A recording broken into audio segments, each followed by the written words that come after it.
यहाँ से स्टार्ट करेंगे। दृष्टि है इसके यहाँ पर मेंटरशिप जो टेस्ट चल रहा है यूपीएससी प्रीलिम्स सब एग्जाम होना है 2026 का, उसके लिए ठीक है। तो 2026 का यूपीएससी एग्जाम है, उसके लिए यहाँ पर जो टेस्ट है ये पहला टेस्ट यहाँ पर देखेंगे। और यहाँ पर जो टेस्ट है आपका है ये मेंटरशिप जो टेस्ट है दृष्टि का जो मेंटरशिप चल रहा है, जो मेंटरशिप उसके अकॉर्डिंग यहाँ पर टेस्ट कराया जा रहा है, ठीक है। तो यहाँ पर टोटल 100 क्वेश्चन होते हैं इसमें, हर वीक में आपका टेस्ट होगा, ठीक है। 100 क्वेश्चन में आपके जो यहाँ पर सब्जेक्ट इसका जो भी यहाँ पर डिसाइड किया गया उसके अकॉर्डिंग यहाँ पर होगा। जो देखो सब्जेक्ट नेक्स्ट टाइम से जब टेस्ट कराएंगे तो उसमें मैं टॉपिक पहले दे दिया करूँगा आपको, इस टॉपिक पे होना है, तो वो टॉपिक आप लोग भी उसके अकॉर्डिंग रीड कर जाओगे, राइट। या तो मैं अभी जो खुद का मेंटरशिप स्टार्ट करने वाला हूँ यूकेटी मेंटरशिप, उसके अकॉर्डिंग मैं आपको टेस्ट भी दिया करूँगा, ठीक है। आपको इसको ऐसे सॉल्व करो और यूकेटी के हिसाब से मैं दूँगा आपको, तो उसके हिसाब से आपको अपना टॉपिक पढ़ना, उसके बाद आप मैं संडे आपका टेस्ट कराया करूँगा, ठीक है। तो स्टार्ट करते हैं यहाँ पे पार्ट नंबर 2 को। पार्ट नंबर 2 यहाँ पे इसमें क्वेश्चन नंबर 55 के बाद से देखेंगे। 55 तक तो कल कर चुके थे, उसके बाद देखेंगे 56 नंबर क्वेश्चन से, ठीक है। तो स्टार्ट करते हैं, देखते हैं क्वेश्चन।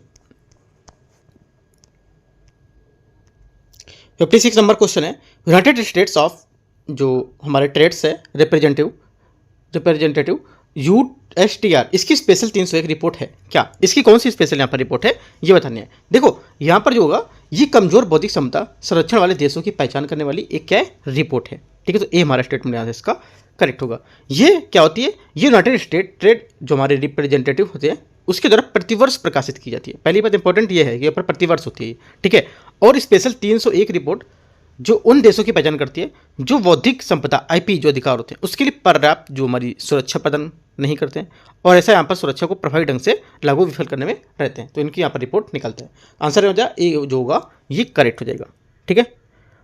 आगे देखते हैं क्वेश्चन। यहाँ पे जो नवीनतम रिपोर्ट आई थी इसमें भारत, चीन और अन्य 6 यहाँ पर जो देश थे उसके कमजोर बौद्धिक संपदा संरक्षण तथा यहाँ पर जो असंगत जो प्रवर्तन के लिए प्राथमिकता निगरानी की सूची में रखा गया था, ठीक है। रिपोर्ट का जो उद्देश्य होता है जो वैश्विक स्तर पर जो हमारे IP होते हैं, ठीक है, उनके मानकों की सुरक्षा की उन्नति को प्रोत्साहन करना, ठीक है। इंपॉर्टेंट बात है, याद रखना है। IP मतलब क्या है, इंटेलेक्चुअल प्रॉपर्टी, मतलब हमारा बौद्धिक संपदा, ठीक है।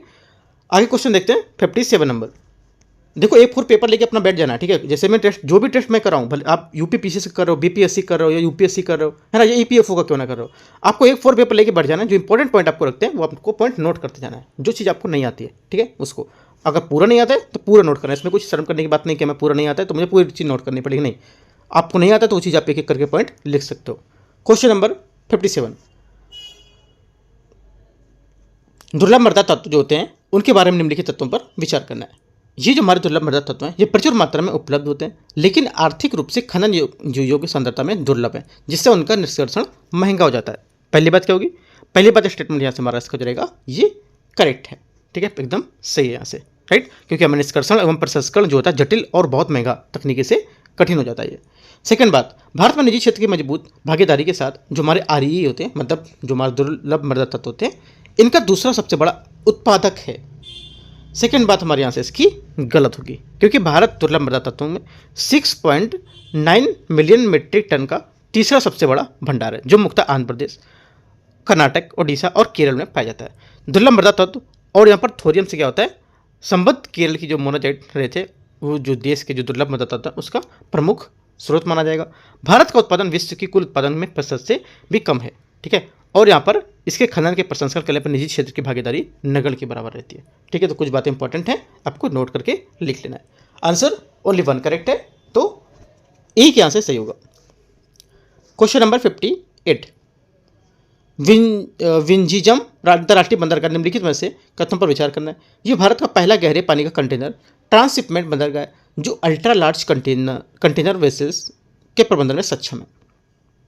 पहली बात क्या होगी, पहली बात यहाँ से एकदम करेक्ट है क्योंकि यहाँ पर इसे 24,000 TEU है ना, 24,000 यहाँ पर जो TEU उसको तक अल्ट्रासाउंड हमारे जो लार्ज कंटेनर होते हैं वेल्स, इसके प्रबंधन के लिए यहाँ पर डिजाइन किया गया है। ये कोलंबो और सिंगापुर जैसे जो विदेशी ट्रांसशिपमेंट है उसके केंद्रों पर भारत की निर्भरता को कम करने के लिए महत्वपूर्ण है। पहली बात करेक्ट। ये बंदरगाह भारत के पूर्वी तट पर स्थित है और इसका विकास पूर्णतः सरकार द्वारा किया गया है। सेकंड बात हमने गलत बताई, मतलब सेकंड बात यहाँ से गलत स्टेटमेंट बोला है। क्यों? क्योंकि ये बंदरगाह भारत के दक्षिण पश्चिम तट पर है। अभी मैंने बताया ना केरल और तो ये जो पर मैंने नाम बताया, ठीक है, कोलंबो मतलब कोलंबो श्रीलंका, तो कोलंबो श्रीलंका सिंगापुर सब, तो यहाँ पे साउथ में, राइट। तो हमारा क्या होगा, ये भारत के दक्षिण पश्चिमी तट पर केरल के तिरुवनंतपुरम में स्थित है, ना कि पूर्वी तट पर। पूर्वी तट पर नहीं। अगर यहाँ से थोड़ा सा माइंड अगर होता आपको तो ये सब चीज़ आप गलत कर जाते क्वेश्चन सेकंड वाला कि यहाँ पे हाँ ये पूर्वी साइड तो नहीं हो सकता क्योंकि यहाँ पर ही बात कर रहा था साउथ साइड की, ठीक है। तो सेकंड बात गलत हो गई। ओनली वन करेक्ट है, तो आंसर यहाँ से ए सही होगा। क्वेश्चन 59 निम्नलिखित कथनों में से किसने मोबाइल और इलेक्ट्रॉनिक के क्षेत्र में जो हमारी रिपेरेबिलिटी इंडेक्स होता है RI रूपरेखा विकसित करने के लिए गठित समिति की अध्यक्षता की है? करेक्ट आंसर हो जाएगा 59 का यहाँ से श्री भरत खेड़ा, ठीक है। श्री भरत खेड़ा क्या होगा इसके करेक्ट आंसर होंगे। उपभोक्ता मामले के अतिरिक्त जो हमारे सचिव श्री भरत खेड़ा को इस समिति का अध्यक्ष चुना गया, ठीक है। और उपभोक्ता मामले ने विभाग ने इसे मोबाइल और इलेक्ट्रॉनिक के क्षेत्र में जो मरम्मत योजना हमारी जो सूचकांक होता है योग्यता का, उसको इंडेक्स जो है RI इसके रूप के लिए यहाँ पर रूपरेखा को विकसित किया है। ये सितंबर 2024 में एक समिति का गठन किया गया था, ठीक है। और यहाँ पर जो इस समिति का गठन ऐसी सुदृढ़ जांच की सिफारिश के लिए यहाँ पर किया गया था जो वैश्विक सर्वोत्तम प्रथाओं के अनुरूप हो और उद्योग नवाचार में बाधा डाले बिना उपभोक्ता को अनुकूल यहाँ पर संवहनी मरम्मत के लिए विकल्प प्रदान करें, ठीक है। इंपॉर्टेंट बात है। एक बात और लिखना है आपको इंपॉर्टेंट यहाँ पर कि जो हमारी समिति है इसने एप्पल, ठीक है, सैमसंग और जो गूगल जैसे यहाँ पर प्रमुख कंपनियां हैं ICEA और MAIT जैसे जो उद्योग संघ हैं उसके उपभोक्ताओं को संगठन को शिक्षा जगत की सरकारी निगाह को प्रतिनिधि में शामिल किया है। आपसे बोलेगा कि जो शिक्षा जगत की जो प्रतिनिधि में शामिल किया गया इसमें से कंपनी हो जाएंगी गूगल, सैमसंग, ठीक है, MI, मोटरोला, ठीक है, ऐसे करके कंपनी थे। तो आपको याद रखना सिर्फ हमारा एप्पल, सैमसंग है और आपका से गूगल, 3 कंपनियां हैं। बहुत इंपॉर्टेंट बात है, याद रखना है। आंसर बी करेक्ट है। क्वेश्चन नंबर 60 नंबर है विश्व पशु यहाँ पर जो स्वास्थ्य स्थिति रिपोर्ट 2024 के संबंध में विचार करना है। पहला स्टेटमेंट यहाँ से होगा, ये बोला ये विश्व स्वास्थ्य संगठन WHO द्वारा प्रकाशित किया जाता है। पहली बात क्या है? पहली बात यहाँ से इसकी गलत है क्योंकि यहाँ पर ये जो रिपोर्ट है ये जो हमारी विष्णु बोल रहा हूँ, ये विश्व की जो पशु हमारा स्वास्थ्य संगठन है WOAH, कौन? जो विश्व पशु स्वास्थ्य संगठन है उसके द्वारा जारी किया जाता है, ना कि यहाँ पर WHO द्वारा। ये गलत हो जाएगा। पहली बात गलत। रिपोर्ट की बीमारियों में से 10% से भी कम जूनोटिक प्रकृति की होती है। मतलब जो हमारा बोला कि जो बीमारियां हैं उनमें से 10% से कम जो है जूनोटिक प्रकृति की होंगी वो, ठीक है। सेकंड क्या होगा? सेकंड बात बीमारियां से गलत है क्योंकि यहाँ पर रिपोर्ट के अनुसार दर्ज की गई जो 47% या 47% बीमारियां जूनोटिक से होती हैं और मनुष्यों को संक्रमित कर सकती हैं। तो ये हमारा स्टेटमेंट गलत हो जाएगा। दोनों बातें गलत हैं। 60 का आंसर पूछा सही कौन सा है? तो ना तो 1 ना ही 2, ठीक है, डी। क्वेश्चन 61 निम्नलिखित में से किसने कॉस्मोस 482 मिशन यहाँ पर लॉन्च किया था जिसका मूल उद्देश्य जो था शुक्र ग्रह पर उतरना था? पहला क्या होगा? पहला स्टेटमेंट क्या होगा? पहला यहाँ पर बोला है संयुक्त राज्य अमेरिका, दूसरा क्या बोला सोवियत संघ, तीसरा बोला है यूरोपीय संघ, चौथा बोला जापान। तो आंसर इसका जो करेक्ट हो जाएगा ये हो जाएगा सोवियत संघ, इसका करेक्ट आंसर है, ठीक है। सोवियत संघ ने 31 मार्च 1972 को अपने जो वेनेरा कार्यक्रम था उसके तहत लॉन्च किया था इसे, और इसका उद्देश्य था कि शुक्र ग्रह का अन्वेषण करना। यह मिशन अपनी इच्छित पूरी यात्रा के दौरान यहाँ पर असफल रहा था और पृथ्वी की कच्चा मैया पर फंसा रहा था, ठीक है, जहाँ दशकों के बाद भी इसका मलबा वायुमंडल में पुनः प्रवेश करता रहा, राइट। तो हमारा जो आंसर होगा बी, यहाँ से इसका करेक्ट आंसर हो जाएगा। आगे क्वेश्चन देखते हैं 62 नंबर। भारत की सड़क दुर्घटना पीड़ितों के लिए कैशलेस उपचार योजना 2025 के संबंध में विचार करना है, ठीक है। पहली बात,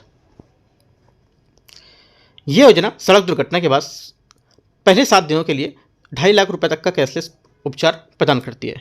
पहला स्टेटमेंट यहाँ से 62 का ये बोला है।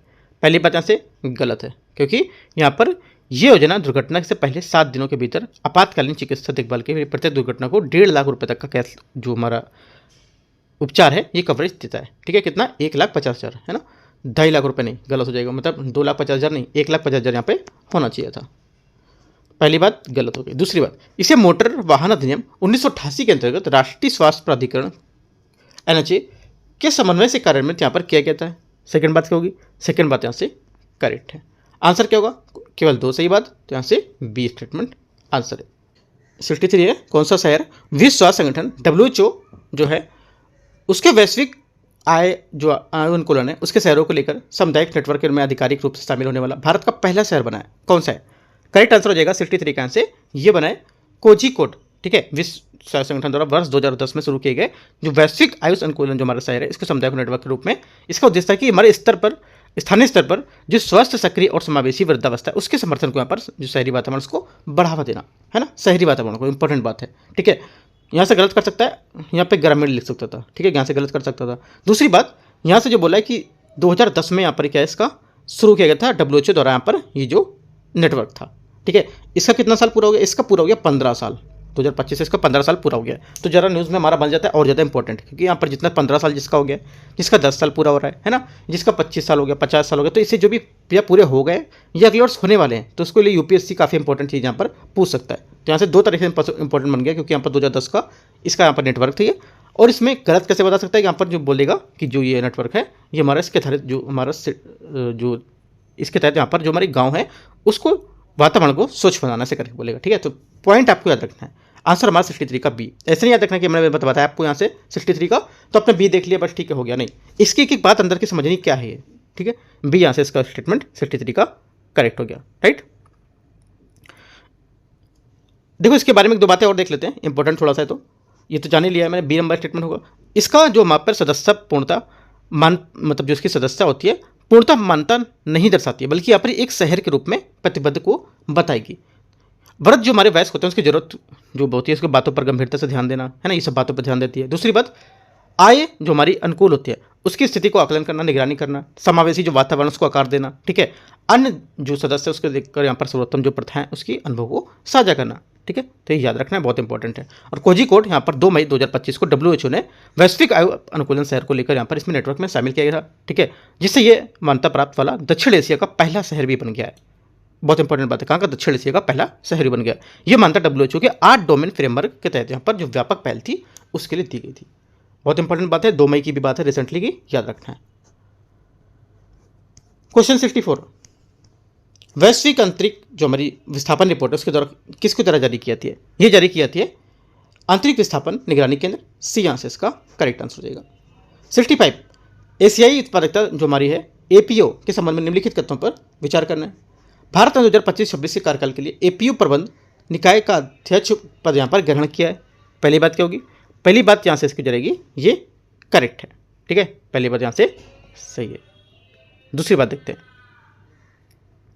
दूसरी बात यहाँ से इसमें बोले APO के सदस्यों के एशिया प्रशांत क्षेत्र की 21 अर्थव्यवस्थाएं शामिल की गई हैं यहाँ पर। ठीक है, सेकंड बात भी यहाँ से हमारी करेक्ट है, क्योंकि यहाँ पर जो एशिया प्रशांत क्षेत्र की 21 जो अर्थव्यवस्थाएं वो यहाँ पर शामिल की गई हैं। ठीक है, APO में वर्तमान हमारे जो एशिया प्रशांत के ये बोल सकते हो 21 सदस्य देश शामिल किए गए, ऐसे भी बोल सकता था। ठीक है, तो ये भी बात हमारे यहाँ से करेक्ट हो जाएगी। तो आंसर हमारा हो जाएगा 1 और 2 करेक्ट है 65 का, तो सी यहाँ से इसका करेक्ट आंसर हो जाएगा। देखो जो हमारी 21 यहाँ पर अर्थव्यवस्थाएं शामिल की गई, जो 21 हमारे देश जो हैं इसमें क्षेत्र के रूप में शामिल किए गए, कौन कौन से आप लिख सकते हो?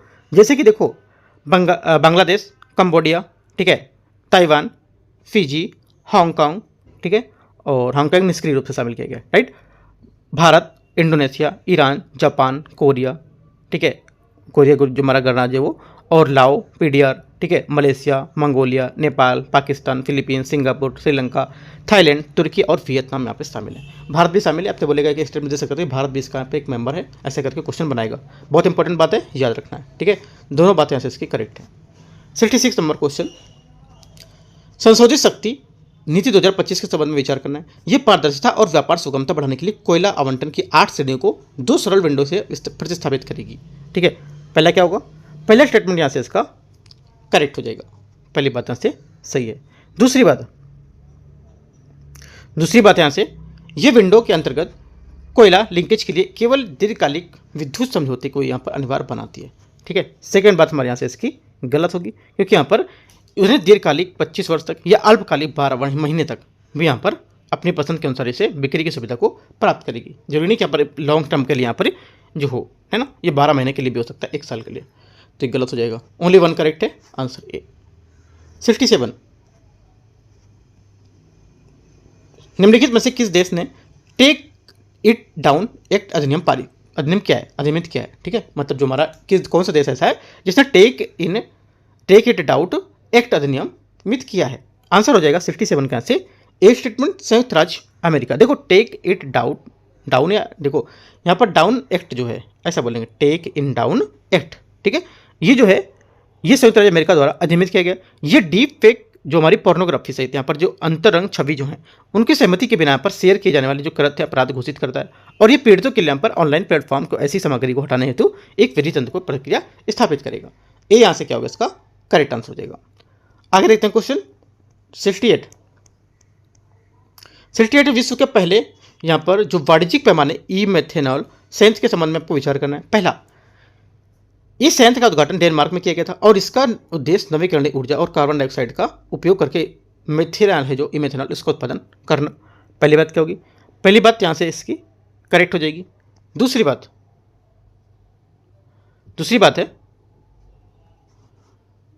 संयंत्र में उत्पादित ई मेथेनॉल का उपयोग मुख्य रूप से यूरोपीय रेल नेटवर्क द्वारा डीजल और खपत को कम करने के लिए पर किया जाएगा। सेकंड बात यहाँ से जो रहेगी इसकी, ये गलत है, ठीक है, क्योंकि यहाँ पर जो ये संयंत्र उसमें उत्पादित ई मेथेनॉल का उपयोग शिपिंग उद्योग के लिए किया जाएगा और विशेष रूप से जो हमारी मेसर्क हैं, ठीक है, द्वारा संचालित जो जहाज है उनके लिए यहाँ पर जो ई मेथेनॉल को संचालित करने में सक्षम और दोहरे ईंधन वाले कंटेनर में जहाज में परिवर्तन किया जाएगा, ठीक है। तो यहाँ से जो रेल नेटवर्क है उसको लेकर के नहीं होगा, यहाँ पर क्या होगा, ये आपका शिपिंग जो हमारे उद्योग होते हैं उनके लेकर ये, ठीक है, ये गलत हो जाएगा।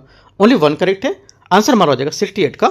एक बात यहाँ से सही है, ठीक है। विश्व का पहले वाणिज्यिक पैमाने पर ई मेथेनॉल जो संयंत्र है इसका उद्घाटन मई 2025 में दक्षिणी डेनमार्क कासो में किया गया। इंपॉर्टेंट बात है, नोट कर लेना, करंट पॉइंट की है, ठीक है। इसी में क्वेश्चन नंबर 69, याला ग्लेशियर के संबंध में आपको विचार करना है। याला ग्लेशियर को अपना 66 से अधिक % का यहाँ पर अधिक भाग लुप्त हो चुका है, उसके जाने के बाद मृत घोषित कर दिया जाएगा, ठीक है। पहला क्या होगा? 69 की पहली बात जो यहाँ से ये करेक्ट है एकदम। दूसरी बात, ये नेपाल की जो हमारी लॉन्गटांग घाटी है उसमें हिंदुकुश हिमालय क्षेत्र में स्थित है। सेकंड बात क्या होगी? सेकंड बात भी हमारे यहाँ से इसकी जो है ये करेक्ट हो जाएगी। दोनों बात एकदम करेक्ट है। आंसर हमारा क्या होगा? सी यहाँ से इसका करेक्ट आंसर है। एकदम फैक्चुअल क्वेश्चन था, यहाँ पर जितनी बातें थी सब एकदम यहाँ पर करेक्ट बता रखी थी। अगर आपको नहीं पता इसके बारे में आप क्या लिखोगे? याला ग्लेशियर, ठीक है, याला ग्लेशियर, दो बातें हैं, ऐसे करके पॉइंट बना दोगे। इसका 66% अधिक बार टुकड़े में आंसर लिख दोगे। 66% अधिक बार लुप्त हो चुका है, इसलिए इसे मृत घोषित कर दिया गया, ठीक है। ये नेपाल की लांगटांग घाटी में हिंदुकुश हिमालय के क्षेत्र में अवस्थित है। लांगटांग घाटी के बारे में थोड़ा सा देख लोगे क्या, तो यहाँ पर इसके लोकेशन बता दोगे। ऐसे करके आपको पूरा फ्रेम करके लिख जाना है चीज़ों को, ठीक है। आगे देखते क्वेश्चन 70। क्वेश्चन 70 है, हिमालय प्रदेश या हिमाचल प्रदेश की जो हमारी स्पीति घाटी है उसमें तसारापचू संरक्षण के रिजर्व के संबंध में विचार करना है। पहला, यह भारत का सबसे बड़ा संरक्षण रिजर्व है। पहली बात क्या होगी? पहली बात यहाँ से इसकी जो है ये करेक्ट हो जाएगी। दूसरी बात, पहली बात यहाँ से इसकी करेक्ट है, ठीक है, सही है। दूसरी बात, ये पिन वैली राष्ट्रीय उद्यान और ग्रेट हिमालय राष्ट्रीय उद्यान के बीच एक महत्वपूर्ण वन्यजीव गलियारे के रूप में काम करता है, निर्माण करता है, ठीक है। सेकंड बात क्योंकि सेकंड बात गलत है, क्योंकि यहाँ पर ये तसारापचू जो है एक वन्यजीव गलियारे के रूप में काम करता है और ये किब्बर वन्यजीव अभयारण्य और चंद्रताल वन्यजीव अभयारण्य को यहाँ पर जोड़ता है, ठीक है। तो यहाँ से ये स्टेटमेंट इसका गलत होगा, क्योंकि बड़ा पिन वैली और यहाँ पर इसको निर्माण करेगा, गलत हो जाएगा। ये हिम तेंदुओं के लिए उच्च घनत्व वाले आवास के रूप में काम करता है। सेकंड गलत था, तीसरा यहाँ से हमारा स्टेटमेंट सही होगा, ठीक है। आंसर 1 और 3 करेक्ट है, तो आंसर हमारा क्या हो जाएगा? 1 और 3 सही पूछा है तो बी। 71, कौन सा संगठन वार्षिक ग्लोबल मीथेन ट्रैकर जारी करता है? करेक्ट आंसर हो जाएगा 71 का, ऐसे ही जारी करता है अंतर्राष्ट्रीय ऊर्जा एजेंसी, ठीक है, IEA, इंटरनेशनल जो हमारी एनर्जी एजेंसी होती है, ये यहाँ पर जारी करती है। तो ए होगा 71 का, सॉरी डी होगा 71 का करेक्ट आंसर, ठीक है। आगे क्वेश्चन है 72 नंबर क्वेश्चन। मैसूर शासक टीपू सुल्तान के संबंध में विचार करना है। उन्होंने एक नया कैलेंडर सिक्का क्या था, प्रणाली आम बाट जो माप थी उसकी शुरुआत की थी। पहली बात क्या होगी? पहली बात यहाँ से एकदम इसकी या सोचना क्या होगा? पहली बात एकदम करेक्ट है, ठीक है। टीपू सुल्तान जो था 1751 से 1799 तक यहाँ पर इनका टाइम पीरियड था।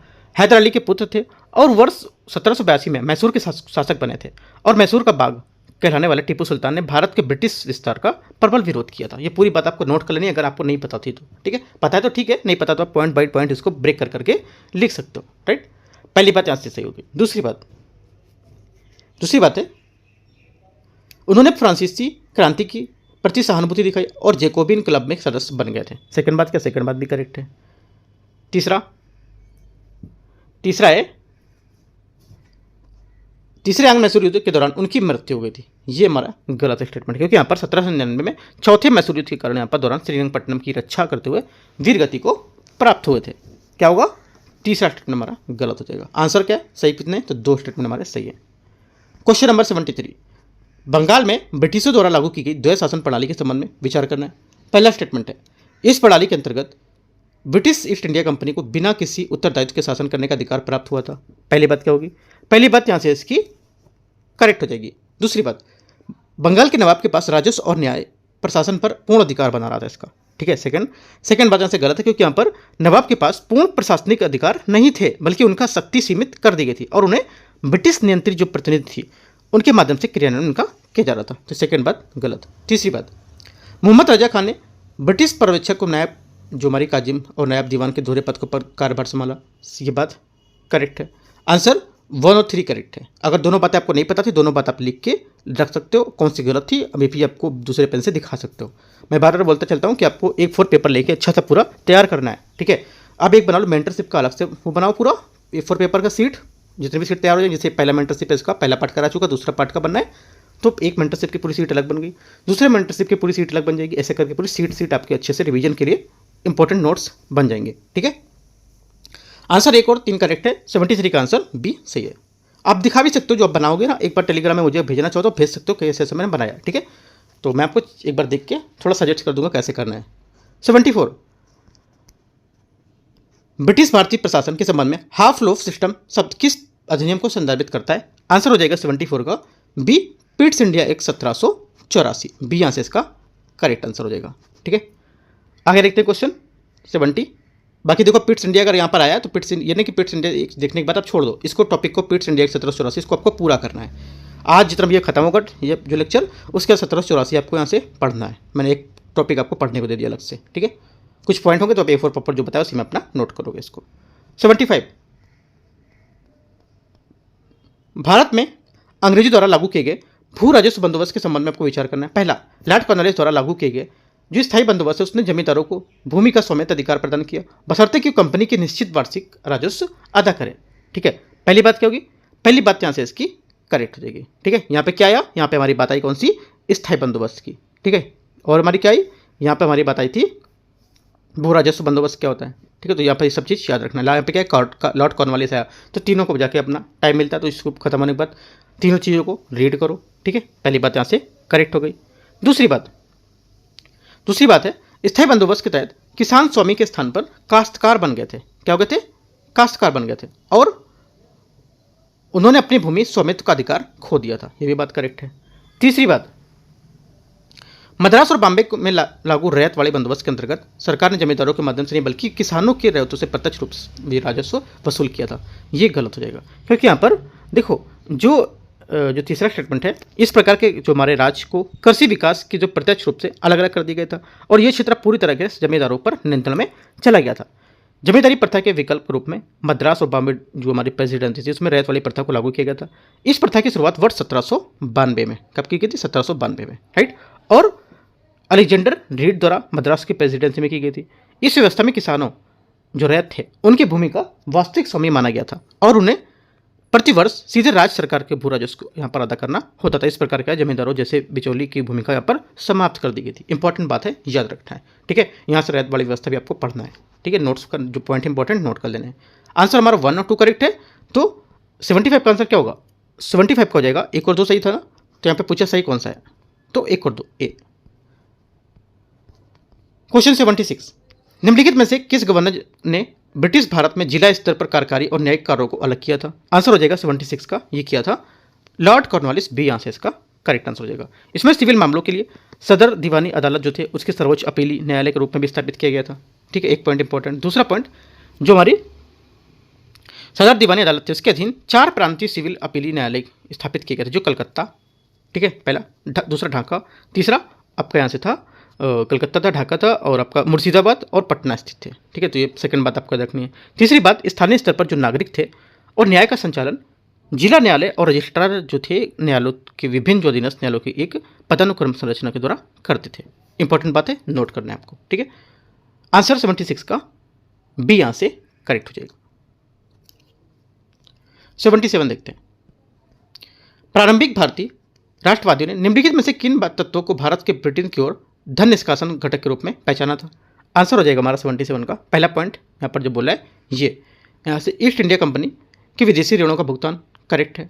ईस्ट इंडिया कंपनी द्वारा किए गए जो हमारे पास सैन्य व्यय था ये भी हमारे क्या थे? ये ब्रिटिश जो हमारी प्रारंभिक राष्ट्रवादी थे उनके भारत से ब्रिटेन की ओर यहाँ पर धन निष्कासन का घटक था। तीसरा, विदेश पूंजी निवेश की गारंटीकृत प्रतिफल, और कंपनी के कर्मचारियों को वेतन और पेंशन। चारों बातें हमारे इसके यहाँ पर घटक हैं, कंपोनेंट्स हैं। ठीक है, तो 77 का जो आंसर हो जाएगा ये डी स्टेटमेंट यहाँ से करेक्ट है। आगे देखते हैं 78 नंबर। 78 है, भारत में ब्रिटिश प्राच्यविद जो थे उसके स्थान पर संस्थान को लेकर यहाँ पर विचार करना है। संस्थान दे रखे हैं और यहाँ पर संस्थापक दे रखे हैं 78 में। देखते हैं इसको। पहला होगा यहाँ से इसमें जो बोल रहा है कलकत्ता मदरसा वारेन हेस्टिंग। ठीक है, पहला स्टेटमेंट क्या होगा, Calcutta Madrasa Warren Hasting. Warren Hasting का मानना था कि हिंदू विधि व्यवस्था सदियों से यहाँ पर अपरिवर्तित रही है और ब्रिटिश अधिकारियों को भारतीय समाज को लेकर बेहतर ढंग से जो समझने के लिए यहाँ पर प्रशासन चलाने तो एक संस्कृत का अध्ययन का करना आवश्यक हुआ। ठीक है, तो यहाँ से जो पहला स्टेटमेंट है ये, चलो इसको यहाँ से देख लेंगे अभी। दूसरा, बंगाल एशियाटिक सोसाइटी। ठीक है, बंगाल एशियाटिक जो हमारी सोसाइटी है, ये जो AB हॉल्डेड ने 1776 में ए कोड ऑफ जेंट लॉज नामक एक ग्रंथ प्रकाशित किया जो हिंदी रीति रिवाजों में वैदिक परंपराओं के लिए प्रख्यात की गई थी, है ना। थर्ड बात, बनारस जो हमारा जो संस्कृत कॉलेज था विलियम जोस, है ना, तो यहाँ से ये देखो जो फोर्ट विलियम कॉलेज जिसकी स्थापना लॉर्ड विलेजर द्वारा यहाँ पर की गई थी। ठीक है, कौन सा, फोर्ट विलियम कॉलेज, और वर्ष 1801 में की गई थी। इसका उद्देश्य था कि ब्रिटिश सिविल हमारे जो सेवक है उसकी भारतीय भाषाओं को संस्कृत में प्रशिक्षण देना और यहाँ पर स्थान जो थे उसमें शीघ्र यहाँ पर प्राच्यवादी अनुसंधान के रूप में एक केंद्र बनाना। ठीक है, तो यहाँ पर जो आंसर हमारा हो जाएगा 78 का, सिर्फ यहाँ से एक स्टेटमेंट इसका करेक्ट होगा, राइट, क्योंकि यहाँ पर जो कलकत्ता जो हमारा मदरसा था जिसकी स्थापना वारेन हेस्टिंग ने की थी। ठीक है, करेक्ट है हमारा। और जो हमारी एशियाटिक सोसाइटी थी 1784, इसकी स्थापना विलियम जोन्स ने संस्कृत कॉलेज यहाँ पर की थी। ठीक है, तो यहाँ पर ये गलत हो जाएगी, राइट। और बनारस जो हमारा संस्कृत वाला था ये हो जाएगा इसका, जो विलियम जोन्स चरण में की, जिसका यहाँ पे डंकन ने किया था, यहाँ पे डंकन ने किया था बनारस वाले में, ये गलत हो जाएगा। सिर्फ एक स्टेटमेंट हमारा करेक्ट है, कौन सा, पहला, कलकत्ता मदरसा जो था ये वारेन हेस्टिंग ने यहाँ पर किया था। सिर्फ एक बात यहाँ से पहली वाली करेक्ट है ना, तो ए यहाँ से इसका आंसर हो जाएगा। क्वेश्चन 79, कुछ बातें इसकी जो थी इंपॉर्टेंट वो आपको याद रखनी थी, राइट। क्वेश्चन 79 है, निम्नलिखित में से किसने भारत में अंग्रेजी शिक्षा के माध्यम से रक्त और वर्ण भारतीय परंतु रुचि की और बुद्धिमत्ता अंग्रेज को व्यक्तियों को लेकर एक वर्ग विकसित किया था, इसके विचार में समर्थन किया, मतलब कौन सा था, किसके विचार में यहाँ पर समर्थन किया था, तो आंसर हो जाएगा 79 का यहाँ पर ये सी, थॉमस मैकाले। ठीक है, इसके बारे में थोड़ा जानते हैं। थॉमस, देखो जो हमारा बैबिंगटन मैकाले था, इसका मानना था कि भारत में अंग्रेजी शिक्षा को प्रोत्साहन देने से एक ऐसा वर्ग तैयार होगा जो रक्त और वर्ण से होता है परंतु भारतीय होगा, किंतु रुचि, विचार और आचरण में अंग्रेज होना चाहिए था या होगा, तो सी स्टेटमेंट यहाँ से इसका करेक्ट हो जाएगा। ऐसे व्यक्ति ब्रिटिश शासकों को और भारतीय जो हमारे जन समुदाय था उसके बीच मध्यस्थ की भूमिका निभाएंगे और वह वर्ग पश्चिमी नैतिक मूल्यों पर और व्यवहार जो संहिता है उसके आत्मसात करेगा और औपनिवेशिक शासन की संरचना को लेकर स्थिरता में सहायक सिद्ध होगा। तो ये सब बात आपकी इसकी याद रखनी है, थॉमस मैकाले की, है ना। 80 नंबर क्वेश्चन,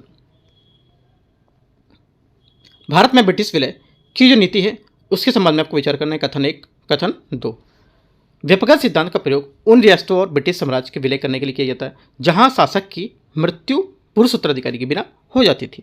पहला क्या होगा, 80 का पहला स्टेटमेंट 80 नंबर का यहाँ से करेक्ट है। दूसरा है, अवध को वर्ष 1856 में अंग्रेजी द्वारा कुशासन के आधार पर नियंत्रण में ले लिया गया था। ये भी बात सही है क्योंकि इसके उस टाइम पे यहाँ पर कुशासन के जो आधार पर इसे ले लिया गया था, तो क्या होगा, सेकंड बात भी करेक्ट है। देखो कथन 1, कथन 2 दोनों स्टेटमेंट हमारे करेक्ट है, लेकिन यहाँ पर बात इसकी व्याख्या नहीं कर रहे, यहाँ पे बात कर रहा था व्यापक सिद्धांत को लेकर के, यहाँ पर अवध को लेकर के इसने बात की है ना, बात लेकिन सही, लेकिन यहाँ पर इसकी व्याख्या नहीं कर रहा है, तो बी हमारा आंसर हो गया। 81, हुगली के युद्ध में निम्नलिखित कथनों में से कौन सी 2 यूरोपीय शक्तियां शामिल थी। करेक्ट आंसर हो जाएगा, जो शामिल थी इसमें 2 आंसर हो जाएगा यहाँ से अंग्रेज और डच, यहाँ से इसका करेक्ट आंसर हो जाएगा। ठीक है, होली का युद्ध हमारा जो था नवंबर 1759 में अंग्रेजों और डचों के बीच हुआ था। यह संघर्ष उस समय उत्पन्न हुआ था जब मलय पर जो हमारे द्वीप समूह है उसमें व्यापार मार्गों में नियंत्रण हेतु केंद्रीय डच सीमाओं और अंग्रेजी जो हमारी संचार व्यवस्था थी उसको बाधित किया गया था और उनके जहाजों पर यहाँ पर कब्जा कर लिया गया था। ठीक है, तो आंसर बी करेक्ट है। 82, मुगल बादशाह फरूख सियर के दरबार में 3 प्रसिद्ध फरमान प्राप्त करने वाले अंग्रेजी मिशन का नेतृत्व किसने किया था। इनका जो नेतृत्व था ये किया था 82 में जॉन सुरमन। ठीक है, क्या होगा, जॉन सुरमन, इसका डी नंबर स्टेटमेंट करेक्ट हो जाएगा। ठीक है, 1715 में जॉन सोलोमन के नेतृत्व में अंग्रेज प्रतिनिधिमंडल ने मुगल सम्राट फारूक के दरबार का दौरा किया था। वहां वे 3 महत्वपूर्ण फरमान प्राप्त किए थे। ठीक है, याद रखना इंपॉर्टेंट है। आगे देखते हैं क्वेश्चन 83। फ्रांसीसी ईस्ट इंडिया कंपनी के संबंध में विचार करना है। किंग लुई यहाँ पर 10/4/14, ठीक है, 14वें मित्र जो थे मंत्री कोलबर्ट कंपनी की स्थापना की थी इन्होंने।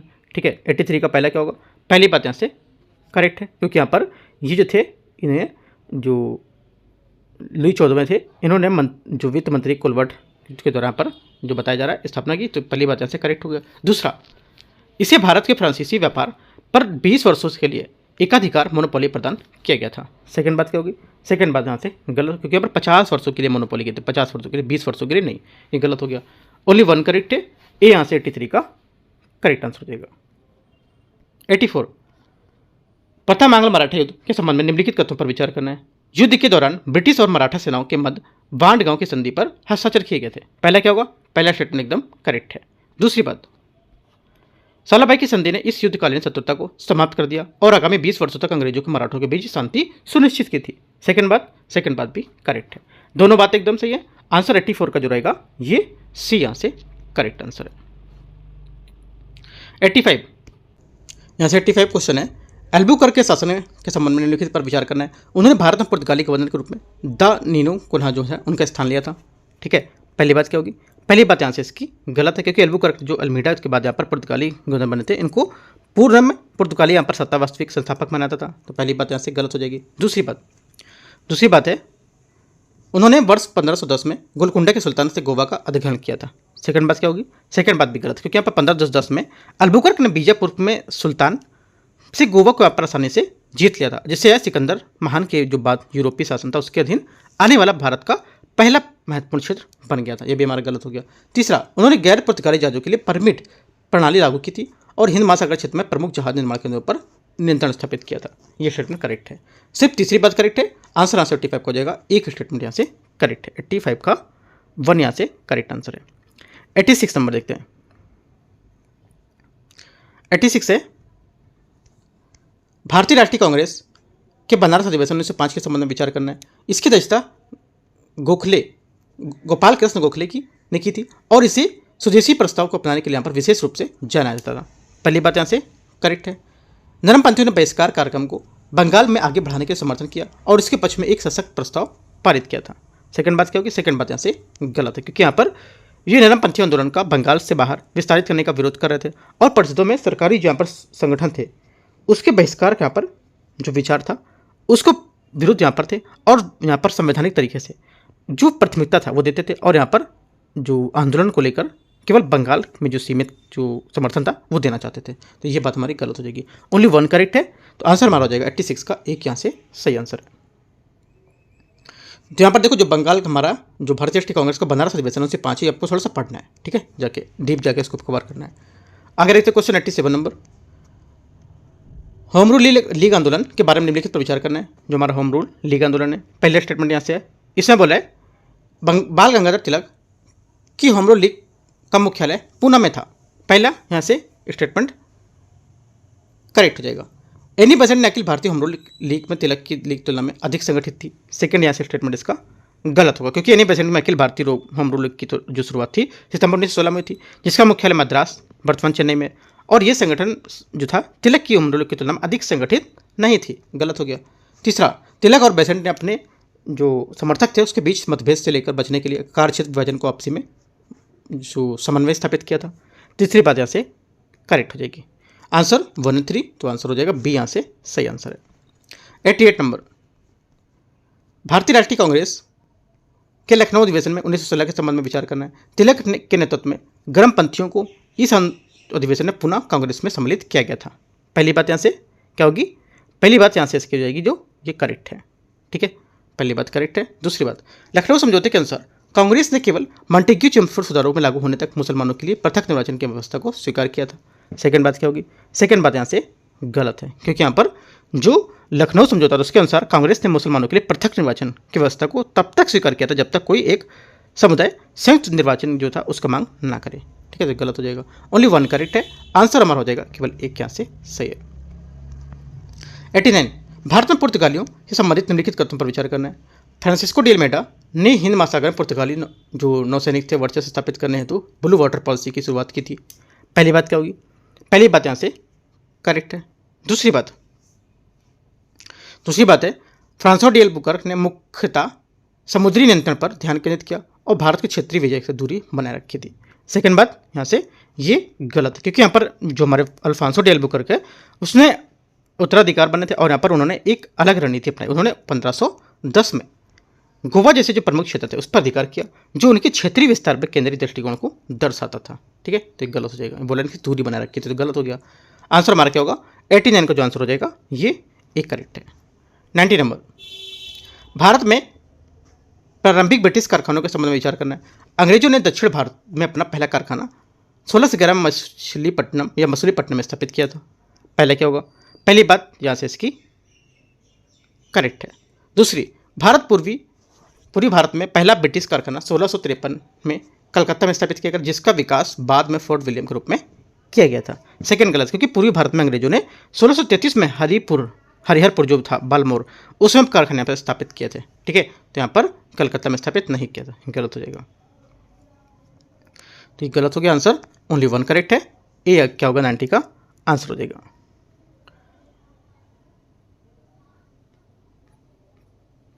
91,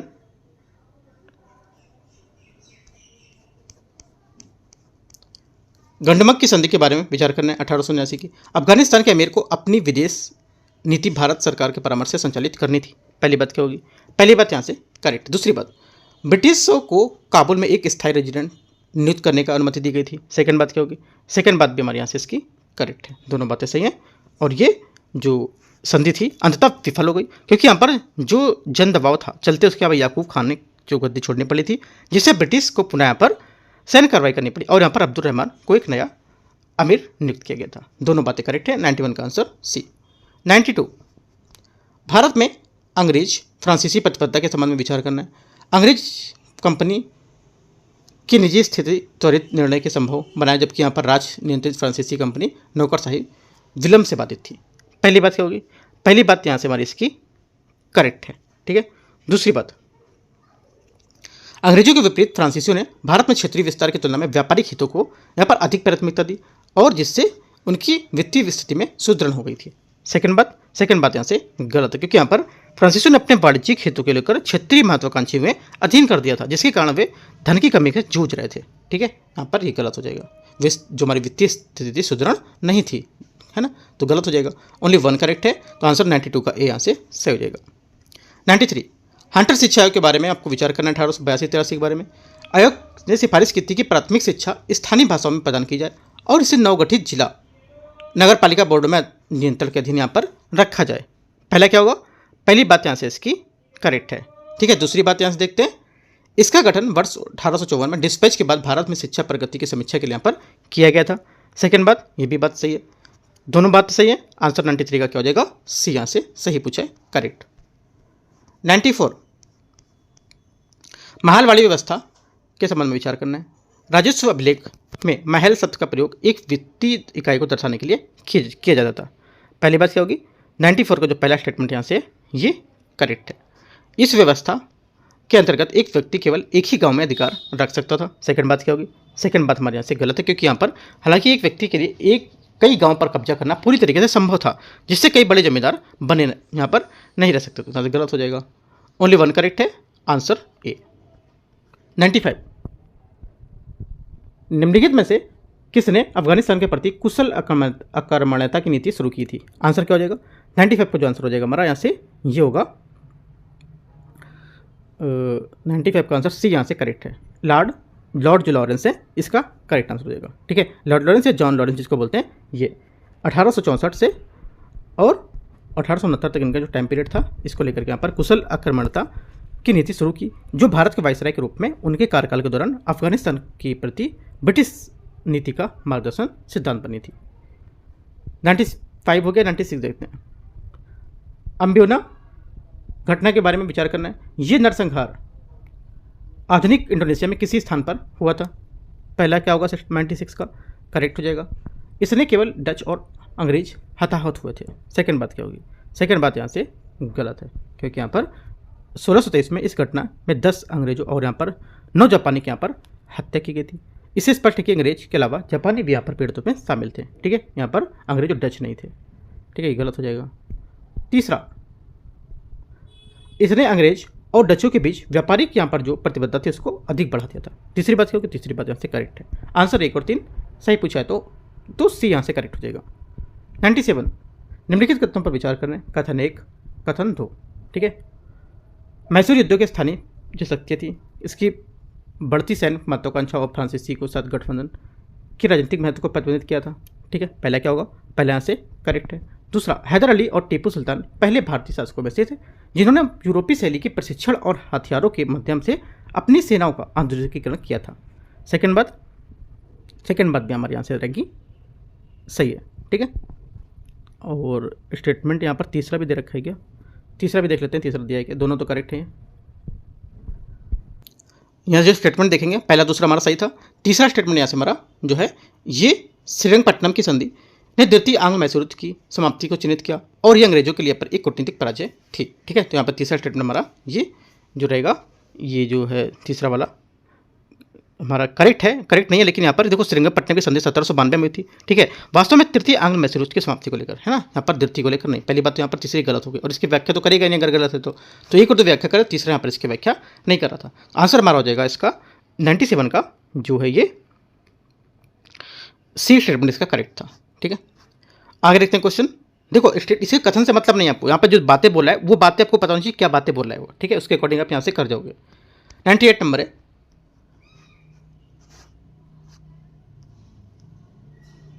98 है इसमें।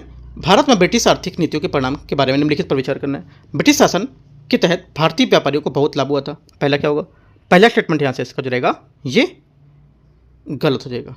ठीक है, क्योंकि यहाँ पर इनको लाभ नहीं हुआ था। ठीक है, इनको गंभीर परेशानियां के कारण पर इनको सामना करना पड़ा था इसका। ब्रिटिश आर्थिक नीतियों के कारण पारंपरिक जो हमारी दस्तकारी उद्योग थे उसको नुकसान हुआ था, ये भी बात सही है। नई राजस्व प्रणाली को लेकर जो हमारी कई क्षेत्र की भूमि थी उसको स्वामित्व संरचना को बदल दिया था, ये भी बात सही है। तो 2 और 3 बातें हमारी जो 98 की हैं ये करेक्ट हैं। क्वेश्चन 99, प्लासी युद्ध के संबंध में विचार करना है। इस युद्ध ने बंगाल में अंग्रेजी सेना के वर्चस्व को स्थापित किया था। पहली बात यहाँ से जो 99 की है ये करेक्ट हो जाएगी। ठीक है, दूसरी बात देखते हैं। अंग्रेजों ने मीर जाफर को नवाब बनाया था, ये भी बात यहाँ पर करेक्ट होगी। ठीक है, तीसरी बात, इस युद्ध में अंग्रेजों को बंगाल की दीवानी का नियंत्रण प्रदान किया गया था। तीसरी बात क्या होगी, तीसरी बात यहाँ से गलत होगी क्योंकि यहाँ पर प्लासी युद्ध में अंग्रेजों को सीधे तौर पर दीवानी जो राजस्व था उसको यहाँ पर प्रदान नहीं किया था। दीवानी अधिकार के जो था बाद में 1765 में बक्सर युद्ध के बाद यहाँ पर मुगल सम्राट जो शाह आलम द्वितीय था उसके फरमान यहाँ पर दिया जाता था। यहाँ से ये स्टेटमेंट गलत होगा, तीसरा वाला। ओनली 1 2 करेक्ट है। आंसर हमारा हो जाएगा प्लासी युद्ध को लेकर के 2 बातें सही हैं, 1 और 2। 99 नंबर हो गया। 100 नंबर देखते हैं, लास्ट क्वेश्चन। 18वीं शताब्दी के भारत में क्षेत्रीय शक्तियों के उदय के संबंध में आपको विचार करना है। मुगल सत्ता के पतन के बाद निजामुल मुल्क ने हैदराबाद की स्थापना की। पहला क्या होगा, पहला स्टेटमेंट यहाँ से जाएगा ये करेक्ट है। दूसरा, अवध राज की स्थापना सादत खान ने की थी, सेकंड करेक्ट है। तीसरा, मराठा ने पेशवा बाजीराव प्रथम के दिन अपना प्रभुत्व स्थापित किया था, तीसरी बात भी करेक्ट है। तीनों बातें करेक्ट है। आंसर हमारा क्या हो जाएगा 100 का सी यहाँ से करेक्ट आंसर है। तीनों बातें एकदम सही है। 18वीं शताब्दी को जो क्षेत्रीय शक्तियाँ थी उसको लेकर के। ठीक है, तो इस टाइप से देखो जो हमारा मेंटरशिप दृष्टि का जो टेस्ट था पहला नंबर ये पूरा हुआ, पार्ट 1 और पार्ट 2 में मिला के। ठीक है, 100 क्वेश्चन इसके पूरे हो गए। जो मैं टॉपिक आपको बताया, टॉपिक को डीप से जाके पढ़ना है, वो टॉपिक आपको A4 पेपर लेना है, टॉपिक डीप से पढ़ना है। कुछ पॉइंट्स यहाँ पे आपको नोट भी करते जाने के पॉइंट यहाँ पर इसके इंपॉर्टेंट हैं जो आपको नहीं पता थे। ठीक है, तो एंड करते हैं इसको। बाकी कोई डाउट रहेगा आप टेलीग्राम पे बता सकते हो और यहाँ पर टेलीग्राम पे भी जुड़ सकते हो कि मैं मेंटरशिप स्टार्ट करने वाला हूँ यूपीएससी का। ठीक है, तो बहुत इंपॉर्टेंट जहाँ पर टॉपिक रहेंगे डेली का डेली मैं आपको शेयर करता रहूँगा, तो इस वजह से टेलीग्राम चैनल आप ज्वाइन कर सकते हो। ठीक है, तो एंड करते हैं इसको। All the best, thank you.